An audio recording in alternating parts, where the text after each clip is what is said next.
គឺថា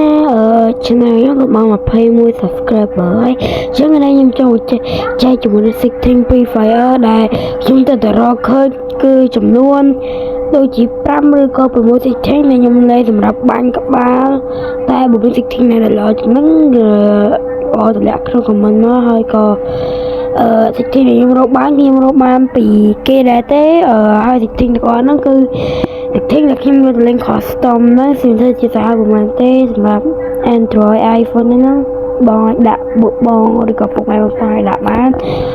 ហើយក៏ឥឡូវមក setting នេះហើយនេះមួយទៀតហើយនេះបាយប្រហែលជាប៉ុណ្ណឹងហើយបងប្អូនអាចមើលការបាញ់លេងទៅបាទអរគុណសម្រាប់ការបាញ់ហ្នឹងបងប្អូនអាចមើលជាមួយនឹងវីដេអូដែលខ្ញុំទៅតែផុសប្រហែលមិនស្បែកជាងទៅមើលគឺវីដេអូខ្ញុំបាញ់ក៏ស្ទើរមួយស្មើហ្នឹងបងប្អូនអាចមើលផុសបានអរគុណបាទ